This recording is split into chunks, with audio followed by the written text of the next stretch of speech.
In my career as a teacher of creative writing, I have dedicated a lot of time to talking about how the skills that we practice on the page in the workshop are practice for what we need as humans to negotiate the world.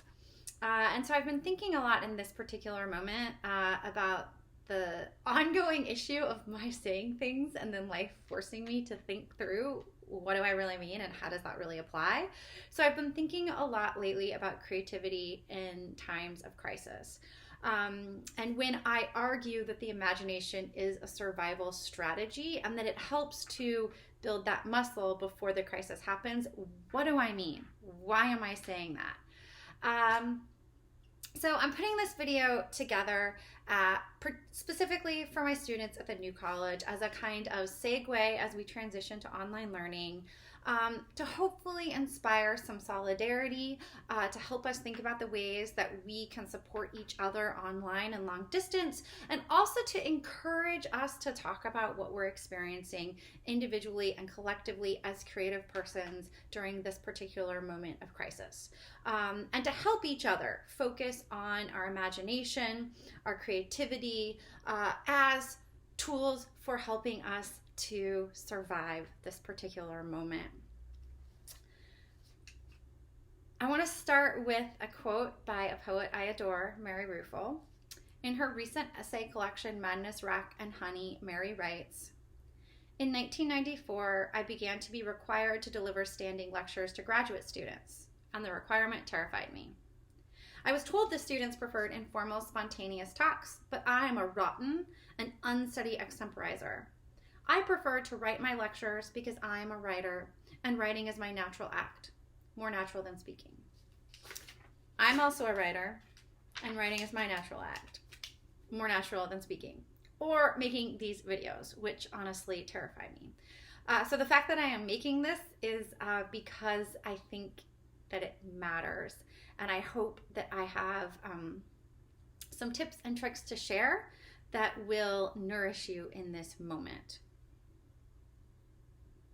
On that note, on Wednesday morning last week, one of my students, said to me, "We no longer know how to live safely in the world." On Wednesday afternoon, in Reading the Forbidden, I talked about how I had written February was tricky and strange in my writer's notebook. And then the March wind at the beginning of March was just feeling so delicious, so kind, so gentle. And I was momentarily tricked into thinking that all that trickiness and strangeness was behind us, until I remembered the saying, "In like a lamb, out like a lion." And this has happened before. I say something offhand without any notion of how true it will become. And sure enough, by Wednesday evening, campus was closed. We were transitioning to online instruction for the 2 weeks after spring break, and y'all were being sent home due to a silent, invisible, unpredictable, insidious killer for which we have no cure. Now, a week later, it's Wednesday morning, and we are teaching online for the rest of the term. Y'all aren't coming back to campus. So I've been thinking about y'all a lot, and also other people who are dear to my life whose lives have been changed drastically in a short period of time. So what a huge transition this must be, to be displaced from your homes, your friends, your jobs, your routines, all your stuff that's still in the dorms, and at the same time to be expected to finish a term of college. So I want in this video to do at least 3 things. 1, highlight the importance of creativity in a time of crisis. 2, share some pro tips and tricks for using your imagination as a survival strategy. And 3, initiate a conversation about how we finish this term, prioritizing everyone's safety and mental and physical health. So in times like these, I think about like the lion in my mind, how there's this lion, at least one, probably more, inside my mind, pacing around full of anxiety, fear, terror, anger, frustration. And when that lion starts pacing, I like to check in with lions as they really are. And so you can't see Chili Palmer, but I'm very delighted that Chili Palmer, who's my lion, my house cat, is hanging out at my feet in a very lion-like manner. He's been out hunting all morning, murdering the lizards of the backyard, and running up and down the drainage ditch, which he loves, and he's come in to share a moment with us, share some of his courage. So I like to check in with lions as they really are, because often when like the lion in my mind is having a terrible day, the lion in my life is having a great day, actually. And I also like to check in with the lions of my heart. So that's what I'm going to share with you throughout this video. I want to start with a famous poem by Rilke called The Panther. So this articulates the lion as I feel it in my mind. His vision from the constantly passing bars has grown so weary that it cannot hold anything else. It seems to him that there are 1,000 bars, and behind the bars no world. As he paces in cramped circles over and over, the movement of his powerful, soft strides is like a ritual dance around a center in which a mighty will stands paralyzed. Only at times the curtain of the pupils lifts quietly. An image enters in, rushes down through the tensed, arrested muscles, plunges into the heart, and is gone.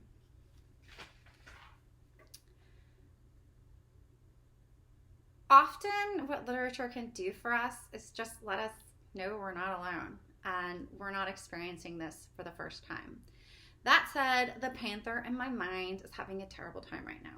So I started by checking in with Chili Palmer, the lion that I live with. He's super relaxed right now, y'all. And then I checked in with the wild cats of the tarot, which are the Two of Swords, the One of Swords, and the Three of Wands. Before I get into the meaning of these cards, I think it's important to point out that, first and foremost, this is a very non-traditional tarot deck. It's the Brady Tarot by Emmy Brady, and it's really forefronting nature in a way that often doesn't happen in the cards. Also, I see the tarot as an opportunity to pause, reflect, process, digest.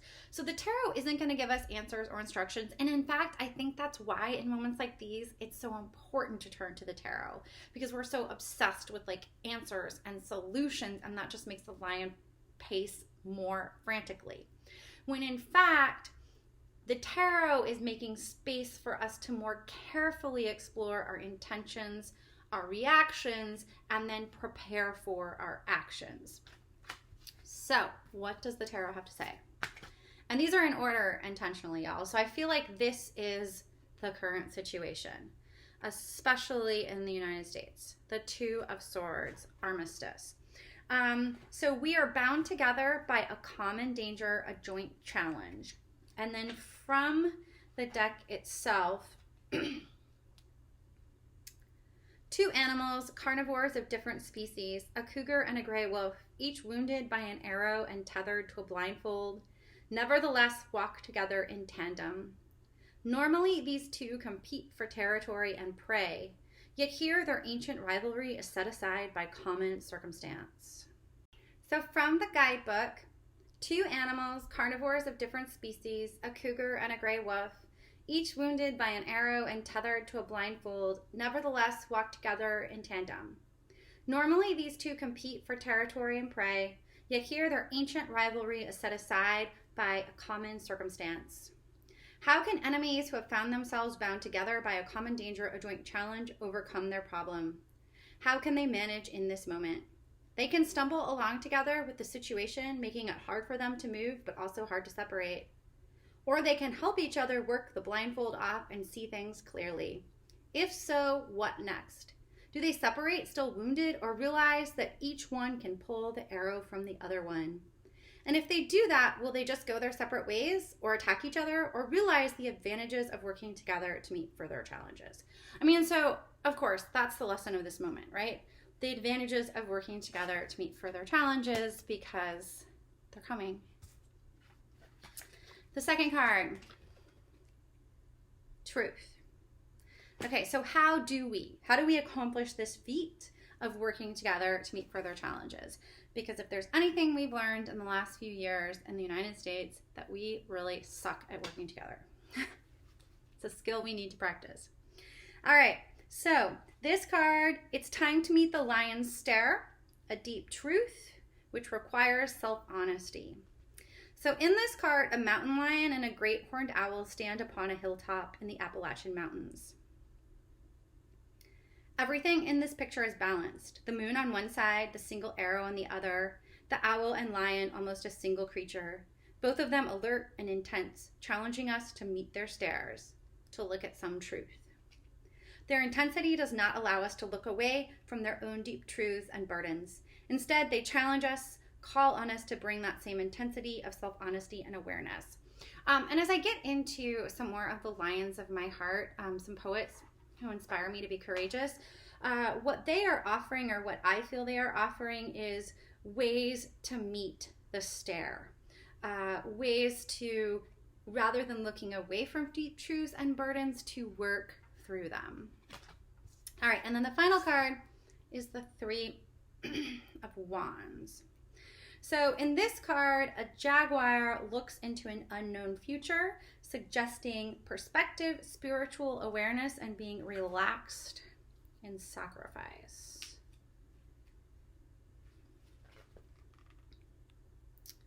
Jaguar crouches or rests in an old and gnarled branch of a tree. Emmy tells us that the jaguar has worked and sacrificed to expand and maintain her territory. In a reading, we might ask not only what she had to do, but what she has given up. Family, social life, relationships, daily pleasures. Whatever she has had to sacrifice along the way, she appears relaxed at ease. And so I've been talking a lot to friends who've lost their jobs recently about this idea of being relaxed and at ease and sacrifice. What it takes, right? It sounds good in theory, but how do we actually practice that? We do not see the jaguar's face, either from the front or in profile, something rare in the cards. She is looking to the future, and the future is unknown. People think of tarot as predictive of future events. What matters here is the quality of rest as someone prepares for the next stage of life. And so what I think is really important is this idea that we want answers, we want solutions, we want a vaccine, right? But the reality is we don't have those things. And in the absence of answers, we have to find a way to be healthy and to thrive and to take care of ourselves and each other. So what I would like to do next is offer some pro tips and tricks from the fierce, ferocious, many-gendered lions of my heart. So all of these are poets that I admire deeply and who have inspired and informed my own work. Cole Swinson, in an artist statement, this was written like at least 2 decades ago. So in an artist statement, Cole Swinson asked, "What is the point of pursuing beyond sense?" She answers, "Because sense simply does break down. We do find ourselves beyond it. And it's often dangerous and frightening.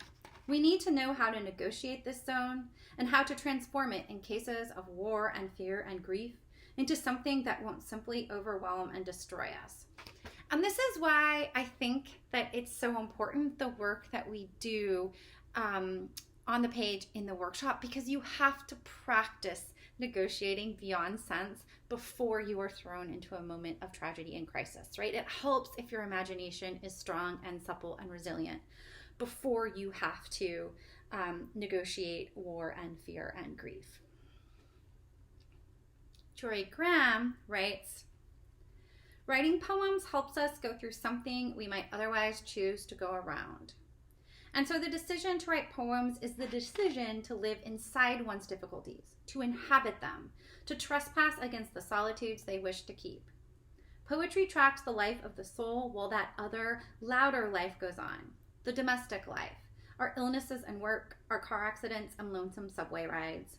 If you look back on what you've written, you'll read the words of that secret soulful life of what was really going on." In times like these, it is so hard to maintain our secret soulful life or to stay in touch with it. It's still going on, of course. It never stops. And the fact is most people lose track of that. They're not in touch with it. They have no record of it. But as poets, we get to be in touch with our secret souls, and we get to have a record. And I think this is really important in moments of crisis, that we have a record from past selves who have experienced and survived crisis and perhaps come out even stronger. So this is one reason I think that investing in your creativity, your imagination, your writing at the undergraduate level is so important. We humans are many selves over the course of our lives, like snakes, right? Like snakes shed their skin every 7 years. Our cells are doing something and regenerating, and we're literally a different person every 7 years. So if you're writing, you're not losing track of those selves. You can go back and you can check in with them. Most people have forgotten those selves. And this is really important because often those selves, they're so different that they could be at odds with each other in conflict. And being able to house conflict, disagreement within your own body, right, your multiple selves, that is so important because it helps you to engage with difference and conflict out in the world. This next quote is an amalgam. There's language by Joy Graham, Brenda Hillman, C.D. Wright, and myself. You've been put on this earth, and there is no blueprint, no instruction, no guidebook. By definition, there is no master scheme.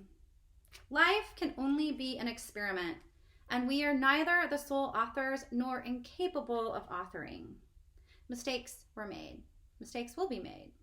Some days the creek goes underground, and you can't stop it. The question isn't how to get better, you won't, but how to live better within chaos and or urgency. So much good stuff here. So please pause and re-listen.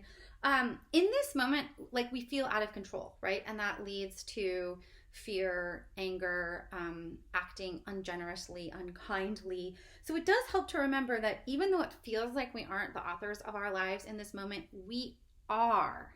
And we can start that authoring on the page. We can practice it there. We can process some things there before we start to author in our own lives.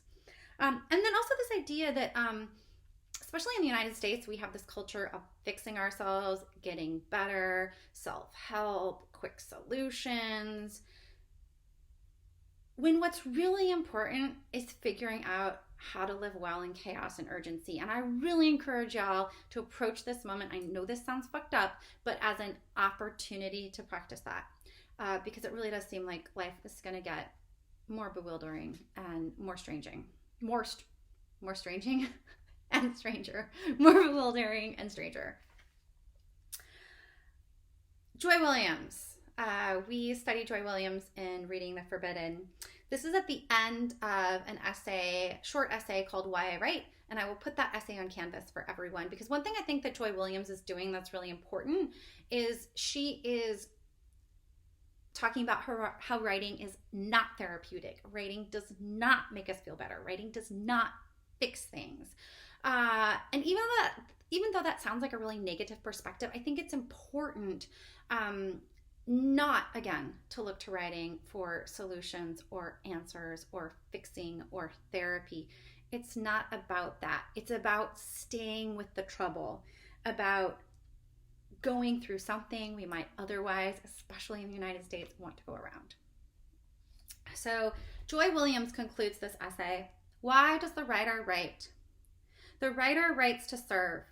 Hopelessly, she writes in the hope that she might serve.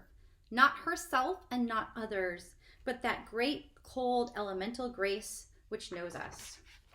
A writer I very much admire is Don DeLillo.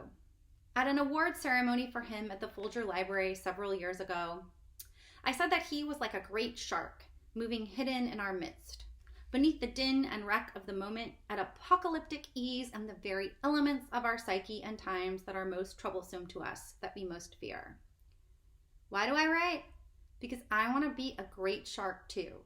Another shark, a different shark, in a very different part of the ocean. The ocean is vast. Be a shark. How can you be a shark in this moment? I mean that really seriously, and like also weirdly factually. So sharks have been around for like the longest, right, of all animals. They were here, I believe, 200 million years before the dinosaurs. So they've been around for 400 million years. I did get these facts from someone who is factual. However, I was only paying 2/3 attention. So if the numbers aren't perfect, then, it's still true what I'm saying. So they've been around so long and they've evolved for so long that sharks are the only animal that doesn't get cancer. And also they have this like wild ability to cure infections. Like something would take us like weeks, months to fix. It's like hours, right? And it's out of the shark's body. So researchers are studying sharks to figure out better ways to deal with cancer. And I think that we can also like approach this idea metaphysically or existentially. Sharks have been around, surviving and evolving for a long time. How can we, metaphorically adopt a shark-like attitude in this moment? Ponder that and let me know what you figure out. Of course, this video, The Many Gendered Lions of My Heart, would not be complete if I did not include C.A. Conrad.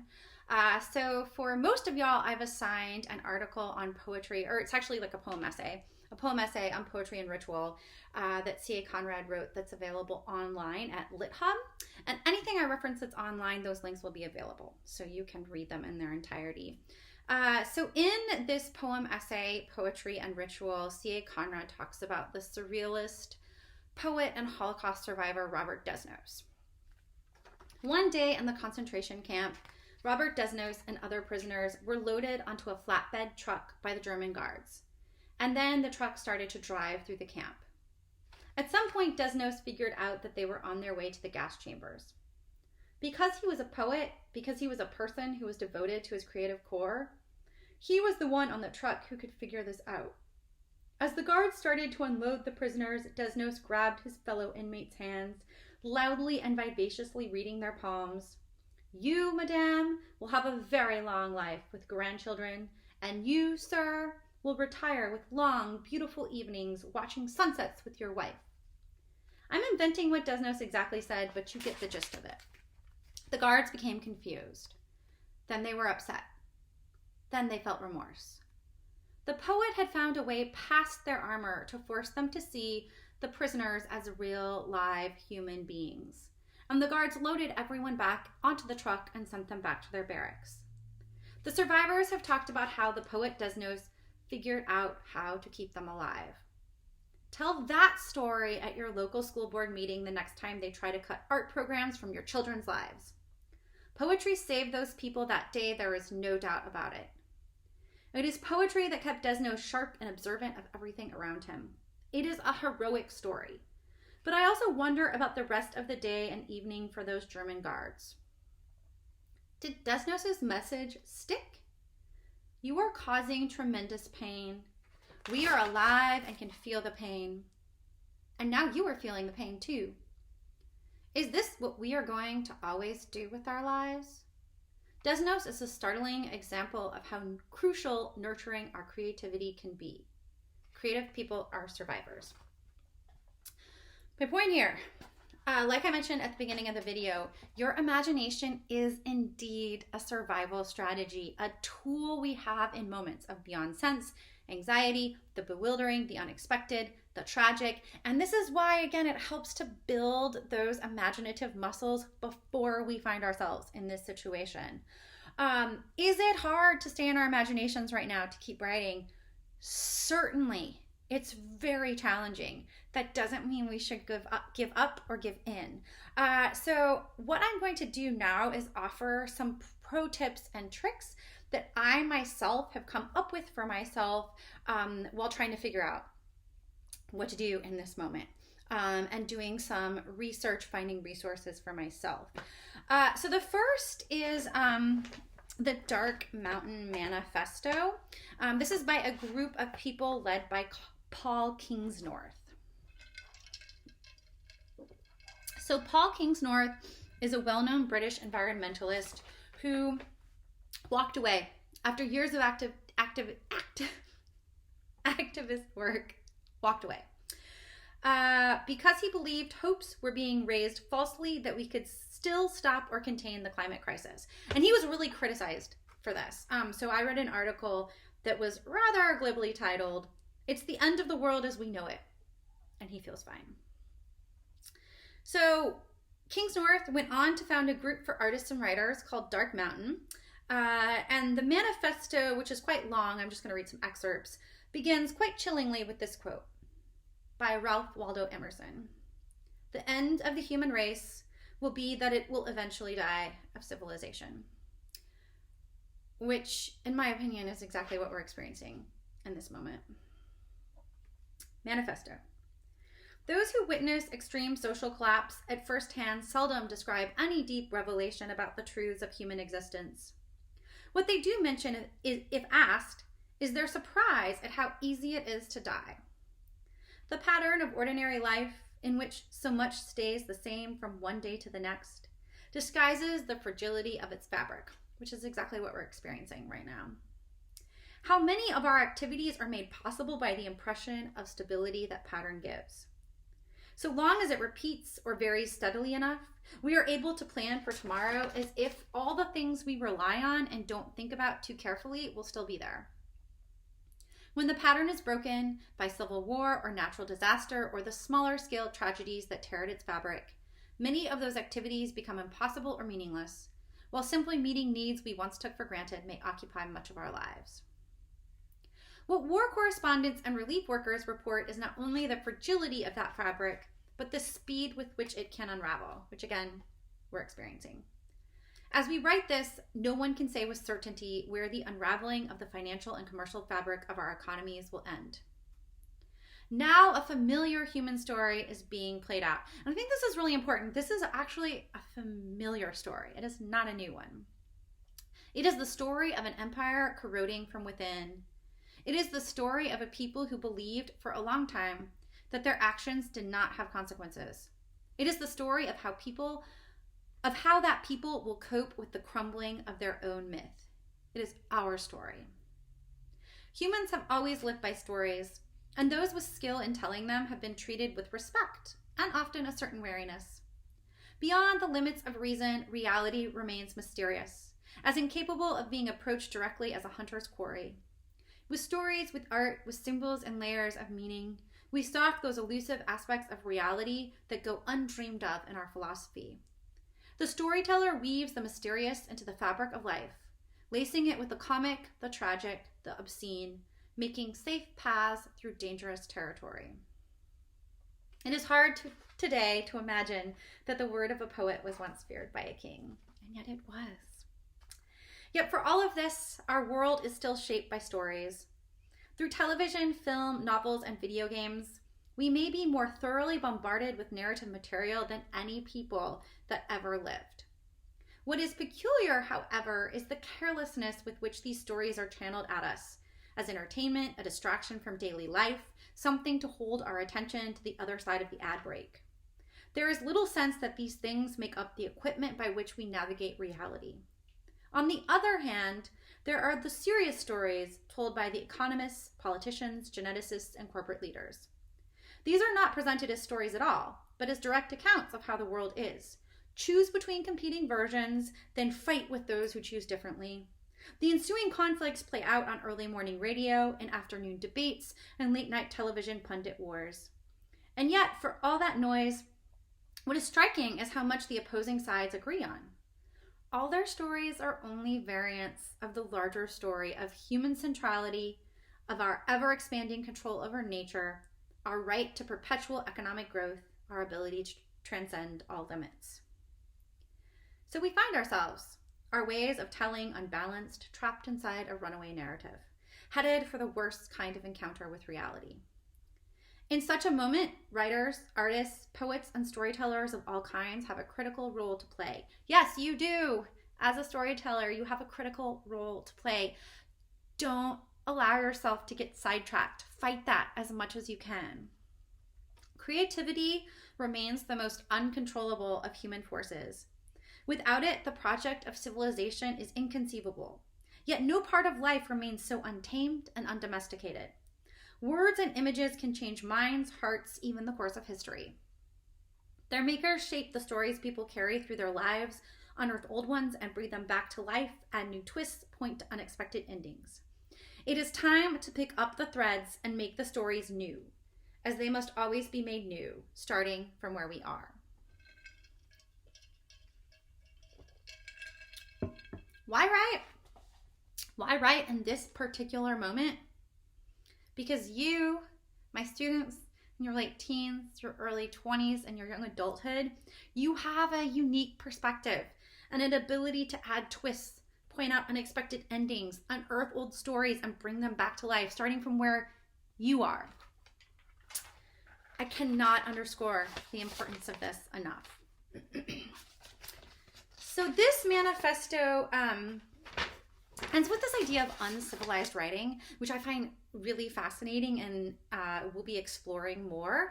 And I'm not going to get into it too much in detail, but I do encourage you to find a lens, a perspective from which you can reframe this moment and work your way through it. So for me, it's this idea of uncivilized writing and storytelling in a way that deprivileges the human perspective. So my point here is that coming on this notion of uncivilized writing, this is giving me the drive, the energy and attention I need to stay in my imagination, to keep writing. And so I encourage you to think about, to spend some time researching the things that will, the thinkers, the makers, the artists, the manifestos that will spark your creative fires, that will give your inner lions courage and focus. So every time, please, every time you consume a news headline, a statistic, something about the coronavirus, please consume something by one of the lions of your heart. I have spent some intense time and energy collecting mine, and I'm sharing them with you so you can have some of the lions of my heart, but also find yours. You need them now. Okay, so on that note, I would like to share just 3 more short things. Frito has some things to say as well. He's been through crisis and can really talk about thriving within it. So the first is by Ashley Sonat, and this is from an article on LitHub called How Should We Write in a Time of Unmitigated Disaster? So Ashley starts with a quote by Toni Morrison. So Toni Morrison began her Nobel lecture with this parable. Once upon a time, there was an old woman, blind but wise. One day the woman is visited by some young people who seem to be bent on disproving her clairvoyance and showing her up for the fraud they believe she is. Their plan is simple. They enter her house and ask the one question, the answer to which rides solely on her difference from them, a difference they regard as a profound disability, her blindness. They stand before her and one of them says, "Old woman, I hold in my hand a bird.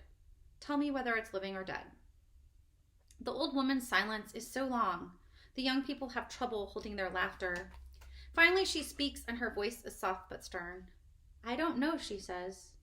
"I don't know whether the bird you are holding is dead or alive.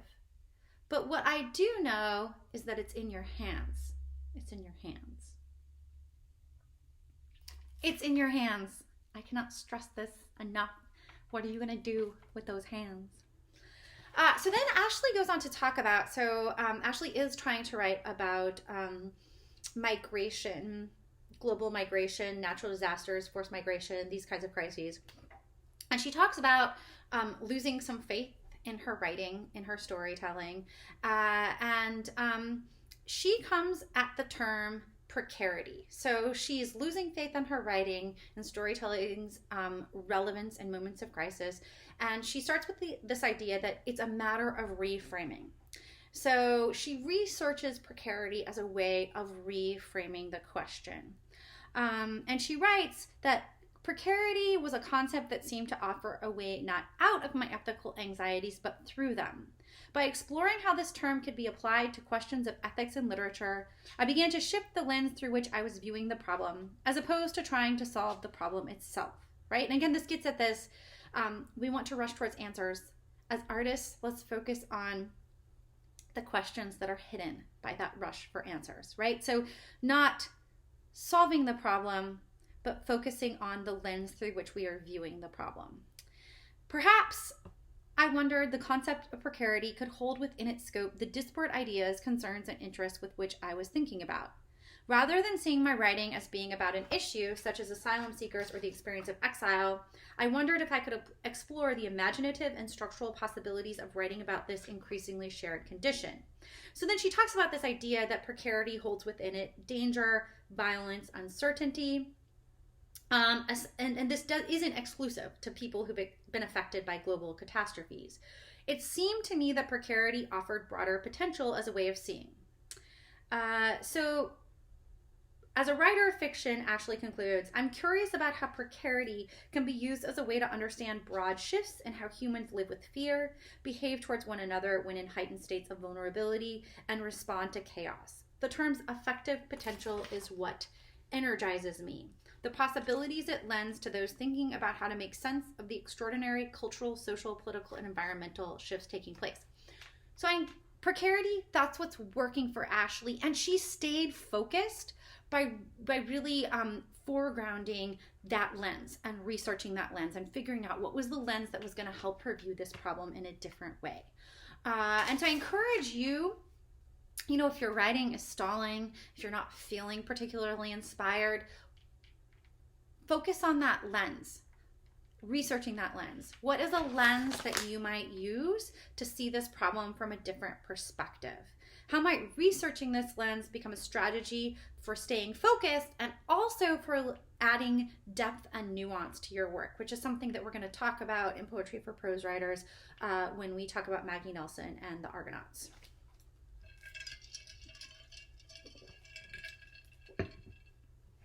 I have been thinking quite a bit about the fact that, I live in a home that has been designed for my own creativity, and I do spend most of my time here with 2 animals. So I am quite happy with this whole social distancing phenomenon. It's basically like my everyday life, only better because I'm told that I have to do it and I'm not like making space for it. But that's probably really, there are probably some special poets like me who feel this way. And many people like y'all, my students, you're at home living with your parents, maybe siblings. Maybe this is not a place where it feels good or safe to be creative. My parents' home is a safe home, but not one in which I feel, I guess, like I have permission to be creative. In fact, even when my parents are in my own home, I feel like I can't be creative because it's just like their mind bullets, their energy just like takes up too much space.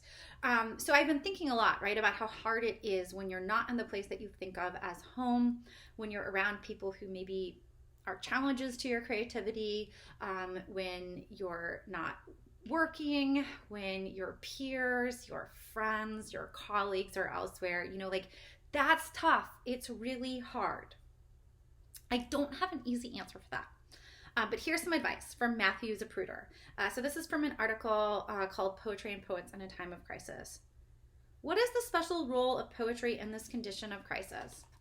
Poets, according to Wallace Stevens, help us live our lives, not by telling us what to think or by comforting us. They do so by creating spaces where one individual imagination can activate another, and those imaginations can be together. Poems are imaginative structures built out of words, ones any reader can enter. They are a place of freedom, enlivenment, true communion. One could say correctly that this is true of any form of literature, or really any use of language. But because poetry remains free of all the other obligations that any other use of language inevitably must take on, it can be devoted purely to the creation of these spaces, where one imagination in the company of another can remember what it is to be alive and free. So I want you to encourage you to think about this, right? One imagination sparking another imagination, and maybe sparking another imagination that's like not used to being used, that's maybe a little tired or exhausted or out of shape or out of practice, and how your imagination can hopefully, ideally, spark the imagination of the imaginations of the people that you're currently living with. And also this idea, right, that one imagination in the company of another can remember what it is to be alive and free. So as we move forward into online instruction, I'm curating these small group, these partner meetings in order to bring our imaginations together so we can spark off each other and so we can also remember, right, what it was like when we were in our space, when we were working together. So again, you might think about your writing as creating imaginative space, not just for your own self or for your readers, but also for the people that you're living with now. How your imaginative acts can activate the imaginations around you and help the people you are living with now find their own ways of surviving. Finally, some of us like lists and tasks. Like, we really do. My mother's one of these people. Lists and tasks create the illusion of order in an unpredictable world. They can be really, really great. So Jenny Offel, she's an author who has written 2 novels. Her most recent novel just came out. It's called The Weather, and it's about living in times of environmental crisis. She's very well respected. And she's has a fantastic list of 45 tips for creativity and times of crisis on her website. So I encourage you to check out that list of tips and pick a couple that can help you shift focus from anger, fear, anxiety, grief to creativity. So I've chosen 14 and 15, which involve living like a plant, not trying to be a hero, and focusing on decency. And those 3 things have been guiding me over the last week, and it's been amazing. It's been really nourishing. So I highly encourage you to try this strategy. It works, at least on me. Thank you for watching. Thank you for your energy and attention. Please be well, be safe, be healthy, be kind, patient, generous out there. And this video was designed to inspire communication, so I would love to hear from you. There are many shapes that communication can take: email, phone call, online office hours. Please let me know how you'd like to communicate. And again, take care.